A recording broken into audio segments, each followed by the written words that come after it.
Today I will be doing my first ever double upload in honor of Scarce coming back to YouTube. Yes, Scarce is once again back with another news video, although recently he's been known to just drop a new news video, go away for a couple months, and then come back with another one, and then go away for another couple months. So hopefully it's just that, because I really don't need the competition right now. I just started this series and I don't want Scarce to overshadow me. I'm just kidding, of course. Either way, today's stories involve Trisha Paytas, Shane Dawson, Nicholas Diorio, Belle Delphine, Keemstar, and H3H3. Starting off with that story, H3H3 ended up discussing Nerd City's new video on demonetized keywords in his new podcast episode, and he ends up saying something very interesting about Keemstar while discussing this topic. Other stuff, demonetization, but if ISIS is in there, it's like just Block. It's gone. Yeah, That's probably fair. yeah. Yeah.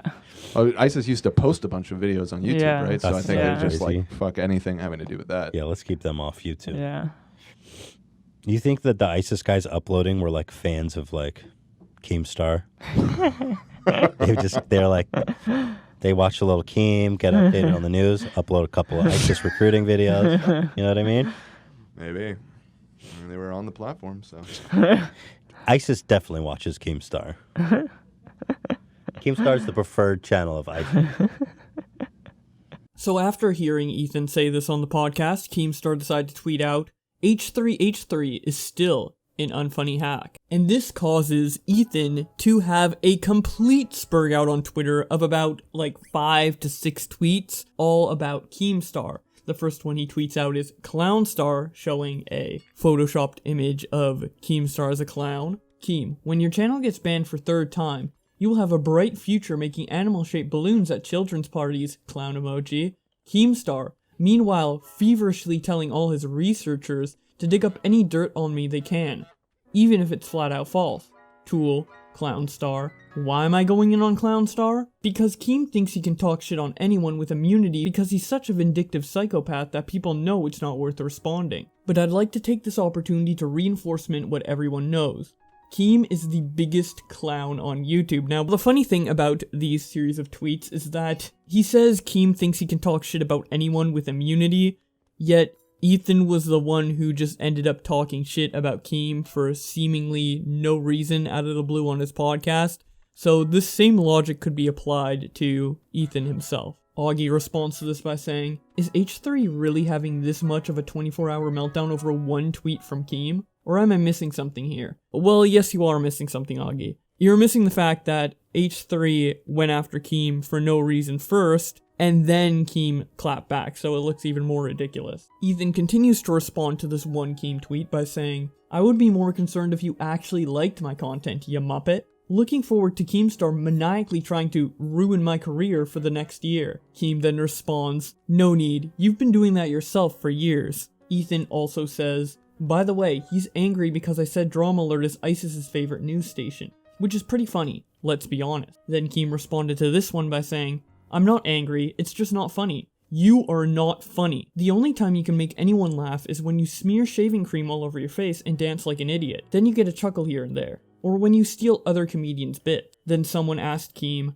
cover how Ethan is unfunny, big story, large size T. And then Keem responds, that's not really news, which kind of reaffirms the fact that Keem isn't really out to, end Ethan's career. He's just saying his opinion pretty bluntly on Twitter. If he was really out to maniacally destroy H3's career, he would be talking about him constantly on Drama Alert, trying to attack him for any little thing he does, but for the most part, Keem leaves Ethan alone if Ethan leaves him alone. This drama has been going on for over 2 years. I actually have Twitter recap videos of the entire Keemstar versus H3 feud on my channel from when I did recap videos without commentating them. So if you want to go back and see the whole history of this H3 versus Keemstar drama, feel free to do so, although keep in mind I'm not talking over them, so you just have to pause and read the tweets as they show up on the screen. Speaking of Keemstar, I actually do have a small update in regards to a previous story that I covered on this channel. It was rumored that Keem might have been leaving Drama Alert. It seems like most of you guys in the comments were right, and this ended up being a massive troll by Keemstar. He actually just renovated his studio and ended up getting a new desk. We know this because he tweeted out, "I have so much news I missed out on. At least 2 videos. Can't wait for my studio to be finished so I can return with that fire." And then he actually posts an image of the new Drawmiller desk with the caption, "New Drawmiller Studio brought to you by G Fuel. Thanks." And this desk, I've gotta say, it looks pretty good. I'm gonna miss the old retro Drawmiller desk, but this custom-made one is definitely more fitting for the show, and I can't wait to see how it looks in the actual videos. Moving on, Belle Delphine got arrested. Well, probably not. She's just trolling, of course. She's known to troll people. But let's just go along with the joke anyways and show you what the fuck is up. So first she tweeted out this image of her saying, "I got arrested, lol." This spawned a couple notable reactions on Twitter. H3 responded with, "The thought of no more gamer bath in this world had sent me into an uncontrollable tailspin of depression. This is the best day of my life." Based on your previous tweets, I thought Keemstar would be the one to do that, but okay. Here we have Ricky Berwick reacting to Belle Delphine's tweet. "My poor baby girl. I'm gonna bail you out of jail. You sit tight. Don't let anyone touch you." Ricky Berwick is one of the funniest people on Twitter. Love that guy. So a day after all the reactions came out, Belle Delphine posted a new tweet that says, "I STG'd this girl came to my party and stole my hamster. I have no idea why or who the fuck does that. I spray painted the fuck out of her car and got arrested. At least I got my hamster back, bitch." She then shows a text message screenshot of her saying, "Blank said she saw you carrying my hamster outside, but I thought it was a joke. But now my hamster's missing. Where the fuck is she? Have you taken her? Hello? Can you reply, please?" They then reply, "Lol, what are you talking about? I didn't take your hamster outside." Belle then responds, "I literally have 2 people now saying they saw you." The other person responds, "Lol, okay then." Belle then responds, "So what the fuck is this then?" And then shows a screenshot of some other text messages that say, "Hey, did you take Belle's hamster the other night? Because she's been asking." They then respond, "Lol, yeah, I thought it would be funny." And then the other person responds, "That's so fucked up. Why?" And then we have images of Belle Delphine painting a clown Pepe with a gun on this person's car, and red text that says, "Bitch, give me my hamster back," and then a picture of her hamster. So obviously I think this was set up. Belle Delphine is known for these type of trolls. I think it's kind of self-explanatory, but regardless, it's pretty funny nonetheless. Here's some Twitter reactions. Ethan says, "Good job, Belle. Keep it up. Proud of you." Dull Hunty says, "How do you know it's your hamster?" Oh, wait. Never mind. Pimp Master Yoda responds to it by saying, "Good for you. People who steal pets are the lowest of the low." "Yes, good for you that is, bitch. Her hamster, give it back you must.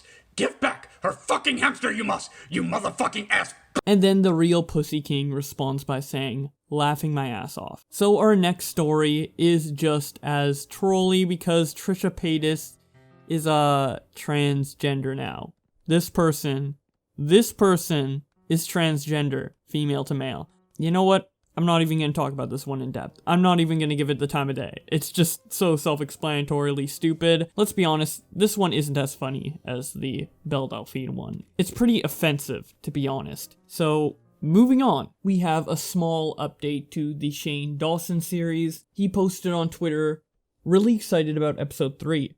It's some of my favorite and least favorite memories from this year, haha. It's a real roller coaster, but I'm so proud of it. Coming this week. I'll let you know a day soon." And just based off the fact he said most favorite and least favorite moments of this year, in terms of the worst moments of this year, I think he is talking about the James Charles drama, because it was in the trailer, and if that's not the worst moment of this year for him, I honestly don't know what is. So hopefully episode 3 will actually have some James Charles drama, and I will talk about it extensively on this channel when it does come out. Speaking of videos that are about to come out, Nicholas Diorio is going to release his brand new video on Zaptai and Alex tomorrow on October 9th. I've heard some of the script, I've seen some of the video. It is going to be amazing, okay? I know we've been overhyping this on Augie's channel and on my Twitter, but this is going to be an amazing video, so I highly recommend you go subscribe to Nicholas Diorio, and while you're at it, why not subscribe to this channel if you want to see more news like this. If you missed out on some previous news, it will be on the screen right now for you to click as well. Thank you so much for my channel members for supporting the channel, and with all that being said, I will see you in another video.